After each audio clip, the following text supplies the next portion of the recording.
फिर तुम लिखोगे, लिखने के बाद उसको रीड करोगे। ठीक है, 2 पेन ले लेना, एक रेड और एक ब्लू। बहुत सारे पेन लेने की जरूरत नहीं है, हमें कसाटा आइसक्रीम नहीं बनानी है अपनी नोटबुक पे। ठीक है, 2 pen. Welcome back to the channel, this is Anurag Mohan Bhatnagar, a law graduate from National Law University Odisha, and you are watching Lawkeepai। तो भाई इस पर्टिकुलर वीडियो में, जैसा कि थंबनेल से एकदम काफी स्पेसिफिक है, हम MHCET लॉ के बारे में बात करेंगे। ठीक है, MHCET लॉ मई में होगा। ठीक है, तुम्हारे पास बहुत टाइम है। उसकी सिंपल सी स्ट्रैटेजी है एक। ठीक है, चाहे तुम महाराष्ट्र के हो, चाहे तुम आउटसाइड महाराष्ट्र हो, ठीक है, तुम उस स्ट्रैटेजी को फॉलो करो, क्योंकि ये मेरी पर्सनल खुद की बनाई हुई स्ट्रैटेजी है। ठीक है, मैंने भी फॉलो किया था। ठीक है, तो और मतलब भगवान की दया से काफ़ी अच्छे मार्क्स आए थे MHCET लॉ में। ठीक है, जब मैंने अपने टाइम पे दिया था। तो वही सेम स्ट्रैटेजी मैं तुम्हारे साथ शेयर कर रहा हूँ। सिलेबस पैटर्न भी इस वीडियो में मिल जाएगा। ठीक है, वैसे तो अब तक पता ही होगा, हर जगह देख लिया होगा, सेम पैटर्न है। ठीक है, मतलब सेम नहीं है, ऑनलाइन पेपर है, 150 क्वेश्चन हैं, और 2 घंटे। ठीक है, और नो नेगेटिव मार्किंग। ठीक है, तो सिंपल सी स्ट्रैटेजी। इसमें करंट अफेयर स्पेसिफिक हम बात करेंगे, क्योंकि ऑब्वियसली मैं खुद करंट अफेयर्स लेता हूँ, मैं कोई और सब्जेक्ट नहीं लेता। ठीक है, 30 मार्क्स का करंट अफेयर्स आता है, और वो मेक और ब्रेक होता है भाई। ठीक है, क्योंकि बाकी सब्जेक्ट्स ऐसे हैं कि अगर तुम्हें आते हैं तो तुम अटेम्प्ट करोगे, बट करंट अफेयर्स और जीके का है कि अगर तुम्हें नहीं आता तो तुम कुछ भी लगाओगे। तो तुम ऐसा है, मतलब नहीं आता तो नहीं आता भाई। ठीक है, किसी का करंट, कोई ऐसा नहीं बोलता मेरा करंट अफेयर्स अच्छा है। ठीक है, अच्छा किसी का नहीं होता।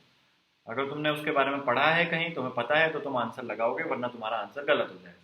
ठीक है, तो सिंपल सी स्ट्रैटेजी है। इस वीडियो में एक पीपीटी की मदद से हम उसको समझेंगे। ठीक है, तो देख लो।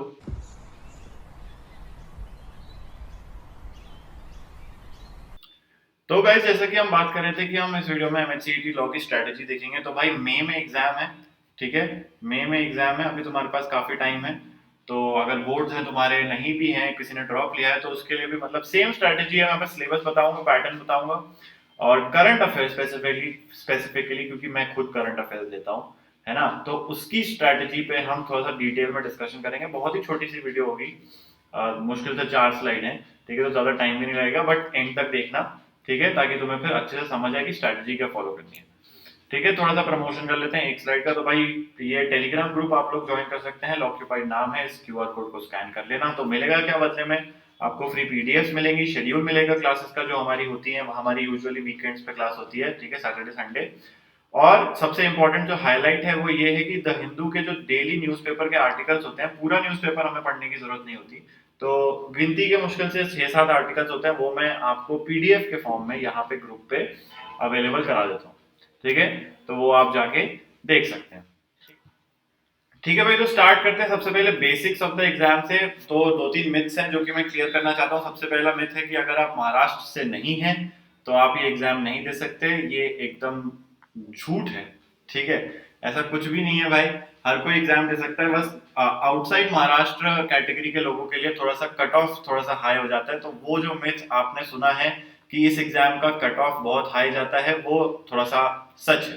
ठीक है, तो 150 मार्क्स का क्वेश्चन पेपर होता है। 150 मार्क्स में अगर आप आउटसाइड महाराष्ट्र कैटेगरी में बिलोंग करते हैं तो you should am at least 125 plus. ठीक है, ये मैं एटलीस्ट बोल रहा हूँ, इससे ज्यादा भी आए तो फिर तुम्हारे लिए ही अच्छा है, but you should am at least 125 plus. अब तुम 150 में से 125 सोचोगे कि भाई भैया क्या बोल रहे हैं, तो मैं उसके बारे में आता हूँ कि मैं ऐसा क्यों बोल रहा हूँ। सबसे पहले तो ये सुनो कि ये ऑनलाइन मोड का एग्जाम है। ठीक है, कल हमारी जो क्लास हो रही थी उसमें कोई पूछ रहा था ऑनलाइन का मतलब क्या होता है। तो भाई तुम्हारी क्लैट की तरह ये ऑफलाइन नहीं होगा, तुम्हें ओएमआर में गोले नहीं भरने हैं। तुम एक एग्जाम सेंटर पे जाओगे। जैसे मैं अपना बताऊं तो मेरा सेंटर भोपाल में पड़ा था, एक कॉलेज में। और उन्होंने MHCET ने टाटा आयोन के साथ टाई अप किया था, जिसके चलते फिर उन्होंने अलग अलग सेंटर्स में जाके कंप्यूटर सिस्टम्स अवेलेबल कराए थे। उस पर ऑनलाइन तुम्हारे एग्जाम आएगा, एकदम एग्जाम सेंटर एग्जाम हॉल जैसा होगा। ठीक है, उसमें ऑनलाइन तुम्हारे एग्जाम आएगा और तुम्हें एक करेक्ट ऑप्शन सिलेक्ट करके नेक्स्ट करना है। ठीक है, ऐसे 150 क्वेश्चन तक करना है। ठीक है, अगेन जो इंपॉर्टेंट पॉइंट है वो ये है कि ये MCQ होंगे विद 4 ऑप्शंस। ठीक है, पैसेज बेस्ड नहीं होगा, जो अभी आप क्लैट देके आए हैं वैसा पैटर्न नहीं है। ठीक है, MCQ बेस्ड है, 4 ऑप्शंस मिलेंगे, एकदम सिंपल सिंपल, बहुत ही सिंपल एग्जाम होता है वैसे तो। ठीक है, ओवर कॉन्फिडेंस मत आ जाना। मतलब क्लैट से अगर मैं कंपेयर करूं तो सिंपल होता है। ठीक है, बस इतनी बात जान लो। सेकेंड इंपॉर्टेंट चीज जो है वो ये है कि इसमें नहीं होती है नेगेटिव मार्किंग। अब आपको समझ आया होगा कि मैं 125 प्लस एम करने को क्यों बोल रहा हूँ, ठीक है, क्योंकि भाई नेगेटिव मार्किंग नहीं होती है। अब नेगेटिव मार्किंग नहीं होती है इसका मतलब ये है कि तुम्हारे जो अटेम्प्ट्स हैं, ठीक है, दैट शुड बी 150, ठीक है। 150 से कम अगर किसी ने अटेम्प्ट करें तो भाई वो फिर मतलब क्या बोलूं मैं, जब नेगेटिव मार्किंग नहीं है तो करो ना अटेम्प्ट भाई, ठीक है। थर्ड इंपॉर्टेंट चीज है टाइम लिमिट। भाई 2 घंटे हैं और सिर्फ 150 क्वेश्चन है, ठीक है, 2 घंटे और 150 क्वेश्चन। मैंने जब क्लैट दिया था तब 200 क्वेश्चन थे और 2 घंटे थे, ठीक है, तब भी बहुत लोगों का पेपर छूटा था, ठीक है। तो 150 क्वेश्चन के लिए 2 घंटे भाई बहुत होता है, ठीक है, बहुत होता है। ये टाइम आराम से हो जाएगा तुम्हारे पास। हो सकता है कि लास्ट में 20 मिनट बच जाए, 20 मिनट बच जाए, तो तुम उसमें देख सकते हो भाई सारे ऑप्शन जाके कि मैंने जो सोचा था वही लगाया है कि नहीं लगाया, ठीक है। पैटर्न की अगर हम बात करें, फोर्थ इंपॉर्टेंट चीज तो लीगल आएगा 40 मार्क्स का, 40 questions. GK with current affairs आएगा 30 मार्क्स का। ये भाई ना मेक और ब्रेक होता है, ठीक है, मतलब हो सक तुम्हारी इससे मेरिट भी बन सकती है, और अगर ये तुम्हारा अच्छा नहीं गया तो तुम्हारा मार्क्स जो हैं वो कम भी हो सकते हैं, ठीक है। तो current affairs and general knowledge section जिसपे हम स्पेसिफिकली बात करेंगे वो मेक और ब्रेक होता है, ठीक है, क्योंकि लीगल हो सकता है बहुत लोगों को आता हो, लॉजिकल हो सकता है बहुत लोगों को आता हो, इंग्लिश किसी की अच्छी हो सकती है, मैथ्स किसी की अच्छी हो सकती है, ठीक है, बट जीके करंट अफेयर्स में ऐसा नहीं होता किसी का अच्छा है। अगर तुम्हें वो सवाल आता है, तुमने उसको पढ़ा है, तो तुम उस पर टिक लगाओगे, वरना तुम उसको गलत कर दोगे। छोड़ तो सकते नहीं हो क्योंकि नेगेटिव मार्किंग है नहीं, ठीक है। Logical reasoning 40 marks, English 30 marks and maths 10 marks, ठीक है। मैथ्स बहुत कम है, 10 मार्क्स की आती है, बहुत ही सिंपल 10th लेवल एकदम, ठीक है।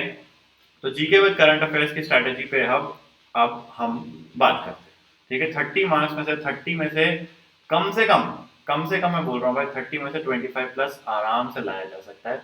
बस तुम इन टॉपिक्स को कवर करो जो मैं आगे बताने वाला हूँ, ठीक है। हाँ भाई, तो देखो आप जीके और करंट अफेयर्स की स्ट्रैटेजी पे बात करेंगे, मेनली तो सिलेबस पे बात करेंगे, ठीक है, जो पिछले सालों का कुछ पैटर्न्स रहे हैं। और मैंने भी जब पेपर अटेम्प्ट किया था तब भी इन्हीं टॉपिक से मेनली क्वेश्चन आए थे जितने भी थे, अगर हम स्टैटिक जीके की बात करें तो, ठीक है। इसमें 2 बुक्स हैं वो भी मैं आपको बताऊंगा, ठीक है। तो भाई सबसे पहले हिस्ट्री कवर करनी है, ancient plus modern plus medieval, एकदम बेसिक बेसिक भाई, डेप्थ में मत जाना, ठीक है, कोई डेप्थ में जाने की जरूरत नहीं है। मतलब बेसिक एंशिएंट का क्या, मॉडर्न का क्या, मेडिवल का क्या, बेसिक ज्योग्राफी 10th लेवल तक की, जनरल साइंस 10th लेवल तक की, इंटरनेशनल ऑर्गेनाइजेशंस तुम्हारे WHO हो गई, यूएन हो गई वगैरह वगैरह, WTO वगैरह वगैरह, स्पोर्ट्स इंपॉर्टेंट डेज, ठीक है, इकोनॉमिक्स बेसिक 10th लेवल, ठीक है। एंड 2 बुक्स हैं जिनसे आप कवर कर सकते हैं जो भी तुम्हें पसंद आए, जो भी मतलब फाइनेंशियली भी वायबल ऑप्शन हो, ठीक है। सबसे पहले लूसेंट, तो मैं अपनी काफी वीडियोस में बोलता हूँ लूसेंट की जीके है की बुक है। काफी मेरे टाइम पे बहुत, मेरे जितने भी क्लासमेट थे तब प्रिपरेशन के टाइम सब लूसेंट के, सबके हाथ में लूसेंट रहती थी अगर स्टैटिक जीके की बात करें तो। बट वो भी अपने आप का है ना भाई कि किसी को पसंद आती है किसी को नहीं आती है, ठीक है। तो अगर तुम्हें इन केस पसंद ना आए तो तुम्हारे पास एक सेकंड ऑप्शन है विच इज कॉल्ड यूनिवर्सल, ठीक है। यूनिवर्सल और अरिहंत के बीच में थोड़ा सा कंपटीशन रहता है, कुछ लोग कहते हैं अरिहंत, कुछ लोग कहते हैं यूनिवर्सल, बट मेरी मानो तो यूनिवर्सल के साथ जाना, ठीक है। तो यूनिवर्सल भी ले सकते हो। तो ये 2 ऑप्शन है, लूसेंट और यूनिवर्सल। यूनिवर्सल में फायदा क्या है कि उसमें प्रीवियस ईयर क्वेश्चंस भी हैं, ठीक है, लूसेंट में नहीं है। लूसेंट सिर्फ जनरल जीके की बुक है, ठीक है। लूसेंट में ऑब्जेक्टिव भी बहुत कम मिलेंगे, एमसीक्यू, ठीक है। इसमें एमसीक्यू भी है, तो अगर आपने कोई एक टॉपिक पढ़ा है तो उसको आप रिवाइज कर सकते हो एमसीक्यूज की मदद से, ठीक है। तो ये फायदा हो जाएगा तुमको यूनिवर्सल में। तो यहाँ पे बात होगी स्टैटिक जीके की। अब थोड़ा सा करंट अफेयर्स की बात करते हैं। तो current affairs of the past 1 year have to be covered. ये जो है ये ऑफिशियल सिलेबस का जो नोटिफिकेशन था वहां से मैंने ये line as it is copy paste करी है, ठीक है। Current affairs of the past 1 year have to be covered, but इस केस में आप स्पेशल फोकस रख सकते हैं पिछले 6 से 8 महीनों पे, ठीक है। अगर टाइम की कमी है तो सिर्फ 6 से 8 महीने काफी होंगे। अगर टाइम खूब है, ठीक है, जो कि अभी है, 4 महीने हैं तुम्हारे पास, ठीक है, 4 से भी ज्यादा, 4.5 महीने हैं, तो उसमें तुम पूरा 1 साल कवर करके चल सकते हो। अगर टाइम की कमी है तो 6 से 8 महीने तो एकदम मैंडेटरी है, उसके बिना पेपर देना मतलब बेवकूफी होगी, ठीक है। बट अगर टाइम है काफी और तुम पिछले 1 साल से भी तैयारी कर रहे हो तो 1 साल की ही पूरी करना, ठीक है। अब इसका सिलेबस क्या है, तो ये तो मैंने छोटे छोटे से जो इंपॉर्टेंट मेन टॉपिक्स है वो लिखी है। National international current affairs, government schemes पिछले 6-8 महीने में जितनी आई हैं, इंफ्रास्ट्रक्चर एक्सपेंडिचर रिपोर्ट्स वगैरह, इंडाइसेस, इंडिया की रैंकिंग्स इंडाइसेस में, appointments, resignations, death of famous personalities. जब मैंने एग्जाम दिया था मुझे अच्छे से याद है 2 क्वेश्चन आए थे on death of famous personalities, ठीक है। Finance, current affairs and etcetera. तो एक्सेट्रा में तुम्हारे बहुत चीजें आ जाएंगी, साइंस आ जाएगी, ठीक है, डिफेंस टेक्नोलॉजी न्यूज आ जाएगी, और जितने भी आईपीओ आते हैं नए वाले, वैसे वो फाइनेंस में कवर हो जाएगा, बट स्टिल, ठीक है। तो ये कुछ बेसिक बेसिक चीजें हैं जो करनी पड़ेगी। अब इसकी सोर्सेस कहाँ मिलेंगी तुम्हें, तो मैं बताऊं, सबसे पहला सोर्स है योर्स ट्रूली, लॉक्यूपाइड चैनल, जिस पे आप ये वीडियो देख रहे हैं, ठीक है। हम हर वीकेंड पे क्लास करते हैं, ठीक है, सैटरडे संडे। आज संडे है जब मैं ये वीडियो बना रहा हूँ, आज नहीं बन पाएगी क्योंकि आज कुछ काम है, बट सैटरडे तो हमेशा ही क्लास होती है, ठीक है। और उसमें हम वीकली करंट अफेयर्स मैं आपको बताता हूँ, जो भी पिछले एक हफ्ते में इंपॉर्टेंट इवेंट्स हुए हैं वो मैं आपके लिए एक क्लास में करंट अफेयर्स लेके आता हूँ, ठीक है। सेकंड ऑप्शन है आपके पास GK today website, third option है अफेयर्स क्लाउड, फोर्थ है जागरण जोश, और लास्ट ऑप्शन है प्रतियोगिता दर्पण। एक मैगजीन आती है, सरकारी मैगजीन है, ठीक है। तो इसमें स्पेशल फोकस रहेगा गवर्नमेंट स्कीम्स पे, ठीक है, जो आप अच्छे से प्रिपेयर कर सकते हैं अगर आप ये मैगजीन परचेज कर लेते हैं। तो बहुत ही सस्ती 15 रुपए की मैगजीन आती थी मेरे टाइम पे, अब पता नहीं कितने की हो गई, ठीक है। किसी भी बुक स्टोर में मिल जाएगी, नॉर्मल बुक स्टोर जो प्रिपरेशन के लिए बुक्स रखते हैं, नोटबुक्स रखते हैं। अगर नहीं लेना है वहां से भी, इतनी मेहनत भी नहीं करनी है, तो अमेजोन फ्लिपकार्ट पे भी मिल जाएगी, ठीक है। इनकी वेबसाइट से भी तुम ऑर्डर कर सकते हो, इनका ऑनलाइन सब्सक्रिप्शन भी ले सकते हो, वो भी बहुत सस्ता है, ठीक है। बट ऑनलाइन में मुझे बस थोड़ा सा फील नहीं आता, बट तुम्हारी मर्जी है, तुम्हें अगर लेना है तो ऑनलाइन सब्सक्रिप्शन भी ले सकते हो प्रतियोगिता दर्पण का। अब इन वेबसाइट्स को कवर कैसे करना है, तो उसकी एक सिंपल सी स्ट्रेटेजी है। जब तुम सुबह उठो, सबसे पहला काम तुम्हें जो करना है वो है न्यूज़पेपर पढ़ना है, ठीक है। कहाँ से पढ़ना है, टेलीग्राम ग्रुप से, ठीक है। टेलीग्राम ग्रुप से न्यूज़पेपर तुम्हें मिल जाएगा, ठीक है। हर रोज के इंपॉर्टेंट आर्टिकल्स मैं तुम्हें भेज देता हूँ, सिर्फ उतना पढ़ोगे तो वो भी काफी होगा। पूरा अखबार पढ़ने की, छान मारने की जरूरत नहीं है, 1 घंटे से कम का काम है न्यूज़पेपर पढ़ना, ठीक है। सेकंड आएंगे नोट्स बनाने। तो जो भी डेट है उसके, फॉर एग्जांपल आज जब मैं ये वीडियो बना रहा हूँ, आज है 17 दिसंबर, ठीक है। 17 दिसंबर को न्यूज़पेपर पढ़ने के बाद मैं बैठूंगा जीके टुडे पे, ठीक है। जीके टुडे पे मैं बैठा, या मेरे को पर्सनली अफेयर्स क्लाउड ज्यादा अच्छी लगती थी, तो मैं अफेयर्स क्लाउड पे बैठा।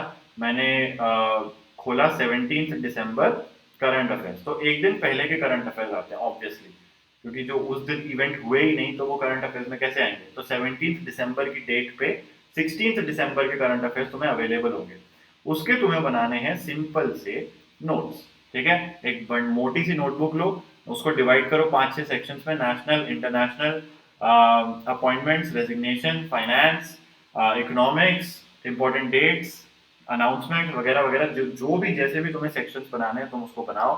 और हर रोज का, ये मतलब रिचुअल बना लो कि हर रोज का तुम्हें नोट्स बनाने हैं। 1 घंटा लगेगा, ठीक है। वो नोट्स बनाते बनाते रिवाइज भी हो जाएंगे, क्योंकि ऑब्वियसली तुम पहले स्क्रीन पे पढ़ोगे, फिर तुम खुद दिमाग में एक बार रीड करोगे, फिर तुम लिखोगे, लिखने के बाद उसको रीड करोगे, ठीक है। 2 पेन ले लेना, एक रेड और एक ब्लू, बहुत सारे पेन लेने की जरूरत नहीं है, हमें कसाटा आइसक्रीम नहीं बनानी है अपनी नोटबुक पे, ठीक है। 2 पेन ले लेना काफी है, रेड पेन से हेडिंग, ब्लू पेन से उसके अंदर का मसाला, ठीक है। और फिर उसके बाद रिवाइज तो मैं तुम्हारा करा ही दूंगा वीकेंड पे, ठीक है। तो बस ये स्ट्रैटेजी फॉलो कर लो। First step newspaper, second step notes, और थर्ड स्टेप वीकेंड पे इसी चैनल पे क्लासेस, ठीक है। तो भाई ये है सिंपल सी strategy to crack MHCET law 2024। काफी टाइम है, बहुत सिंपल सिलेबस है, बहुत सिंपल एग्जाम है, हो जाएगा, ठीक है। तो भाई इसी के साथ we have come to an end of our today's video. अगर वीडियो अच्छी लगी हो तो लाइक करना, चैनल पर नए हो तो सब्सक्राइब कर लेना, एंड अपने दोस्तों के साथ शेयर कर लेना चैनल को। एंड टेलीग्राम चैनल सब्सक्राइब करना मत भूलना, डिस्क्रिप्शन में उसका लिंक है। इतने सारे जो पिछली पूरी वीडियो हुई उसमें हर स्लाइड में तुम्हें QR कोड भी मिल जाएगा, उसको भी स्कैन करके टेलीग्राम ग्रुप पे आ सकते हो, ठीक है। And I will see you in the next class, bye bye.